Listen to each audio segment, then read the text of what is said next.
प्रयागराज में हाल महाकुंभ चाली रह्यो छे। देश विदेशथी लाखों श्रद्धाळुओ महाकुंभ में पहोंची रह्या छे। त्यारे आ कुंभ मेळा में पीएम मोदीनो भत्रीजो सचिन मोदी पण तेना मित्रों साथे पहोंच्यो हतो। वडाप्रधाननो सग्गो भत्रीजो सचिन मोदी प्रयागराजना महाकुंभ में कबीरना भजनो गाता जोवा मळ्यो। महत्वनी वात ए छे के वडाप्रधाननो भत्रीजो होवा छतां एक सामान्य परिवारमांथी कोई कुंभना मेळामां गयुं होय ए ज रीते सचिन मोदी कुंभ मेळा में जोवा मळ्यो। सचिन मोदी साथे तेमना बे मित्रों साथे महाकुंभ में पहोंच्यो हतो।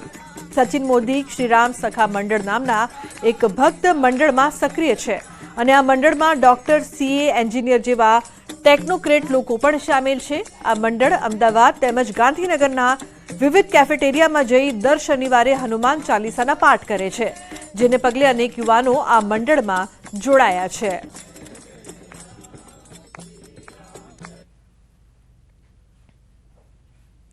तो प्रयागराज में चाली रहेला महाकुंभ में अमृत स्नान करवा लाखों श्रद्धाळुओ पहोंची रह्या छे। त्यारे एरलाइन्स पण महाकुंभनो लाभ लई मुसाफरो पासेथी उघाड़ी लूंट चलावी रह्या छे। अमदावादथी प्रयागराजनुं 35,000 भाड़ुं थता वीएचपी लालघूम थयुं। एरलाइन्स द्वारा कराती लूंटने लईने गुजरात वीएचपीए पीएमने पत्र लख्यो। पत्रमां जणाव्युं के समग्र मामले सरकार हस्तक्षेप करे अने फ्लाइटना भाड़ा नियंत्रित करे।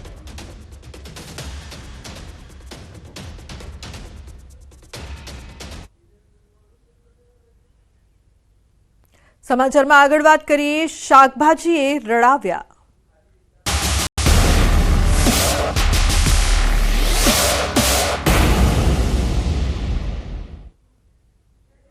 तो बजार में गृहिणीओने मोंघा मळता शाकभाजीना भाव खेडूतोने पण पूरता मळता नथी। राजकोट मार्केट यार्ड में खेडूतो पाणीना भावे शाकभाजीनुं वेचाण करवा मजबूर बन्या छे।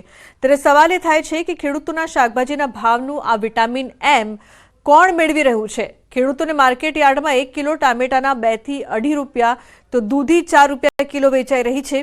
फुलावर पण मार्केट यार्ड में 5 રૂપિયા किलो वेचाई रह्युं छे। कोथमीरना पण किलोना मात्र 6 રૂપિયા मळी रह्या छे। तो बीजी तरफ आज शाकभाजी छूटक बजार में खूब मोंघा वेचाई रह्या छे। नीचा भाव मळता खेडूतोए पोतानी नाराजगी व्यक्त करी छे। कोबीना 1.5-2 રૂપિયા અને ટમેટાના 2-2.5 રૂપિયા। तकलीफ तो पड़े पर शू करवानुं, नो भाव मळे तो काई न थाय। भाव नो भाव मळे तो शू करूं, नो छूटके मालनो तो निकाल करवानो। छूटक में तमे थड़े लेवा जाओ तो आनो आ टमेटा 20 રૂપિયા मळे, कोबी 15 રૂપિયા 10 રૂપિયા किलो मळे, 2-2.5 રૂપિયા 3 રૂપિયા કિલોના। फूले फूल तकलीफ अમને ભાડાના પૈસા નથી થતા, આમાં ભાડું જ થાય, મજૂરી કાઈ નીકળે નહીં। રાજકોટમાં લીલા શાકભાજી ખેડૂતોને રાતા પાણી રડાવી રહ્યા છે। શાકભાજીના જે ભાવ મળે છે એટલા ભાવમાં તો કદાચ બાળકની એક ચોકલેટ પણ ન આવી શકે। ત્યારે જો વાત કરવામાં આવે તો દૂધી છે તે માત્ર નીચામાં 4 રૂપિયા કિલો વેચાઈ રહ્યું છે, જ્યારે ફ્લાવરનો ભાવ છે તે નીચામાં 5 રૂપિયા કિલો વેચાઈ રહ્યું છે। કોથમી છે તે નીચામાં જે છે એ 6 રૂપિયા કિલો વેચાઈ રહ્યું છે। તો બીજી તરફ ટમેટા છે જે વાલોર છે તે 11 રૂપિયા નીચામાં વેચાઈ રહ્યું છે। આ ઉપરાંત જે રીતના વાત કરવામાં આવે તો શાકભાજીના ભાવ છે તે અનેક એવા શાકભાજી છે કે જેમના ભાવ માત્ર ને માત્ર કહી શકાય કે સિંગલ ડિજિટમાં વેચાઈ રહ્યા છે। ખાસ કરીને જ્યારે વાત આવે ટમેટાની તો ટમેટાના ભાવની જ્યારે વાત કરવામાં આવે તો ટમેટાના ભાવ છે તે એટલા ભાવમાં તો કહી શકાય કે ખૂબ જ નજીવા ભાવે વેચાય છે। ખેડૂતોને આ ટમેટા છે તે પશુને ખવડાવી દેવા પણ પોસાય તેમ છે। ખાસ કરીને ટમેટાના છે તે માત્ર ને 2 થી 2.5 રૂપિયા કિલો વેચાય છે, જ્યારે બીજી તરફ આ જ ટમેટા જ્યારે છૂટક બજારમાં જતા હોય છે ત્યારે વેપારીઓ છે તે એમના 15 થી 20 રૂપિયા કિલો સુધી જે છે એ ભાવ લેતા હોય છે। ત્યારે અહીંયા સૌથી મોટો સવાલ એ ઊભો થાય છે કે શાકભાજીમાંથી વિટામિન એમ કોણ મેળવી રહ્યું છે। હાર્દિક જોશી, ન્યૂઝ 18 ગુજરાતી, રાજકોટ। तो साबरकांठामां सौथी वधु शाकभाजीनुं वावेतर थाय छे। शियाळामां शाकभाजीनी मांग पण सारी एवी रहेती होय छे, परंतु हाल हिम्मतनगर मार्केट शाकभाजीना मंदीनो माहोल छे। खेडूतो शाकभाजी लईने मार्केट यार्डमां आवे तो छे, पण मंदीना कारणे खेडूतोने बियारण, दवाओनो खर्चो तो ठीक, पण शाकभाजी लईने आवा जवानो खर्च पण નીકળી શકતો નથી। हाल मार्केटमां छेल्ला 1 મહિનાથી મંદીનો માહોલ છે। કમૂરતા બાદ પણ માર્કેટમાં મંદીનો માહોલ છે। टमेटा, कोबीज અને ફુલાવરના ભાવ તળિયે ગયા છે। ખેડૂતોને બેવડી નુકસાની વેઠવાનો વારો આવ્યો છે। સાથે જ ગૃહિણીનું બજેટ પણ ખોરવાયું છે। ખેડૂતોને ભાવ મળતા નથી અને ગૃહિણીઓ માટે શાકભાજીના ભાવ ઘટતા નથી। ત્યારે ક્યાંક ને ક્યાંક વચેટિયાઓ દ્વારા લૂંટ મચાવવામાં આવતી હોવાની વાત પણ ઉઠી રહી છે। ત્યારે આગામી 10 દિવસ સુધી આવી જ મંદી જોવા મળી શકે તેમ છે તેવું એક વેપારીએ જણાવ્યું હતું. ત્યારે ખેડૂતોને તેની મહેનતનું યોગ્ય મૂલ્ય ક્યારે મળે છે તે જોવું રહ્યું. શાક માર્કેટમાં એટલી મંદી ચાલે છે ને કુબી કે ફુલાવર તો કોઈ લેવા તૈયાર નથી માર્કેટની અંદર. અને અત્યારે હું ટામેટા જે લઈને આવ્યો છું ને 4 રૂપિયા ને 5 રૂપિયા કિલો વેચાય છે. એટલી મંદી છે ને માર્કેટની અંદર કોઈ લેવાલી જ નથી. બોલો હવે ખેડૂતોને તો શું કરવું અત્યારે હાલ કોઈ ખબર જ નથી પડતી.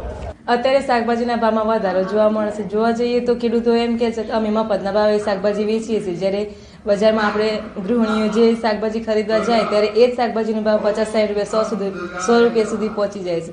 તો જોવા જઈએ તો ખેડૂતો કહે છે મફતના ભાવે આપીએ છીએ અને ગૃહિણીઓનો આટલો ભાવ વધારો આપવો પડે, તો વચ્ચે આટલું બધું માર્જિન કેમ? શાક માર્કેટના અંદર પુષ્કળ આવક હોવાથી બહુ મંદી જોવા મળી છે.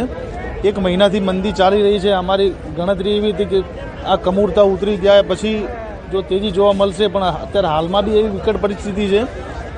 આજે ટામેટા ઓછામાં ઓછા 2-2.5 હજાર કેરેટ ટામેટા માર્કેટમાં આવેલા છે. આજે ટામેટા કોઈ લેવાવાળું નથી.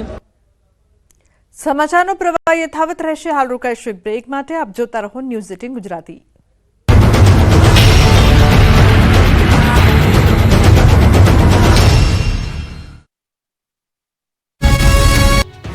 અમદાવાદ ખ્યાતિકાંડમાં છેલ્લા 65 દિવસથી ભાગતો મુખ્ય આરોપી અને હોસ્પિટલનો ડાયરેક્ટર કાર્તિક પટેલની અંતે અમદાવાદ એરપોર્ટ પરથી ક્રાઇમ બ્રાન્ચે ધરપકડ કરી. આ કેસમાં ક્રાઇમ બ્રાન્ચે તબક્કાવાર 8 આરોપીઓને ઝડપી પાડ્યા હતા. આ કેસમાં 9મો આરોપી કાર્તિક પટેલ જ ફરાર હતો, જે એક દેશથી બીજા દેશમાં ભાગતો ફરતો હતો. બીમાર પત્નીની સારવાર માટે કાર્તિક પટેલ 3 નવેમ્બરે અમદાવાદથી ઓસ્ટ્રેલિયા ગયો હતો અને 11 નવેમ્બરે ન્યૂઝીલેન્ડ ગયો અને 12 નવેમ્બરે ખ્યાતિકાંડ થતા તે દુબઈ ભાગ્યો હતો, જ્યાં તે 2 મહિના હોટલમાં રોકાયો હતો. પરંતુ પત્નીની તબિયત બગડતા તે દુબઈથી પાછો ફર્યો અને ક્રાઇમ બ્રાન્ચે દબોચી લીધો. આરોપીની પ્રાથમિક પૂછપરછ દરમિયાન જાણવા મળ્યું કે કાર્તિક પટેલના માર્ગદર્શન હેઠળ જ ગામે ગામ કેમ્પ કરવામાં આવતા હતા, દર્દીઓને શોધવામાં આવતા હતા. પીએમજે યોજના સહિતના વ્યવહારો અંગે ક્રાઇમ બ્રાન્ચ તપાસ કરી રહી છે. 33 બેંક એકાઉન્ટની ફોરેન્સિક તપાસ ચાલી રહી છે. કાર્તિક 142 આંબલી બોપલ રોડ ખાતેની ઓફિસે તથા હોસ્પિટલ ખાતે હોસ્પિટલના ડાયરેક્ટર્સ તથા મેનેજમેન્ટની મીટિંગો લેતો હતો. કાર્તિક પટેલ તેમની બીજી ફર્મમાંથી ખ્યાતિ હોસ્પિટલમાં અનસિક્યોર્ડ લોન આપી હોસ્પિટલમાં પોતાનું રોકાણ વધારતો હતો. નરોડા ગેલેક્સી 4 રસ્તા પાસે ગાયત્રી બિલ્ડર દ્વારા નિર્માણ થઈ રહેલ નવા બિલ્ડિંગમાં નવી મલ્ટી સ્પેશિયાલિટી હોસ્પિટલ બનાવવાનો પ્લાન હતો, જે બિલ્ડિંગ ભાડા પેટે મેળવવા બિલ્ડર સાથે એગ્રીમેન્ટ કરાર કરવામાં આવ્યો હતો. પરંતુ બિલ્ડરનું કામ પૂરું થયું ન હોવાથી તેમજ વીયુ પરમિશન આવેલ ન હોવાથી કોઈ લીગલ ડોક્યુમેન્ટની કાર્યવાહી કરવામાં આવી નહોતી. પોતાને કોરોના થયો તે વખતે કોઈ હોસ્પિટલમાં એડમિટ થવા જગ્યા ન મળતા પોતે હોસ્પિટલ બનાવવાનું નક્કી કર્યું હતું. આરોપી કાર્તિક પટેલ 2021માં એશિયન બેરિયાટિક એન્ડ કોસ્મેટિક હોસ્પિટલમાં ભાગીદાર તરીકે જોડાયો હતો. કાર્તિક પટેલ ખ્યાતિ હોસ્પિટલના ચેરમેન છે. હોસ્પિટલના તમામ નાણાકીય વ્યવહાર કાર્તિક પટેલની એકલાની સહીથી જ થતા હતા. દેવભૂમિ દ્વારકામાં ચાલી રહેલા મેગા ડેમોલિશન ઓપરેશનના 7 દિવસ પૂરા થયા છે. બેટ દ્વારકામાં 7 દિવસની કામગીરી બાદ હવે દ્વારકામાં દબાણ હટાવ ઝુંબેશ શરૂ કરવામાં આવી. આ અંતર્ગત શનિવારે રૂકમણી મંદિરની સામે આવેલ ધાર્મિક દબાણ અને આરંભડા ખાતેના એક ધાર્મિક સ્થળને તોડી પાડવામાં આવ્યા. હનુમાન દાંડી રોડ પર આવેલ અનધિકૃત બાંધકામો પર બુલડોઝર ફેરવવામાં આવ્યું હતું. માહિતી મુજબ કુલ 7,614 ચોરસ મીટરની જમીન પર બનાવવામાં આવેલા 8 રહેણાંક મકાનને તોડી પાડવામાં આવ્યા. આ જમીનની સરકારી કિંમત 3.61 કરોડ આંકવામાં આવી. અત્યાર સુધીમાં આ અભિયાન હેઠળ કુલ 1.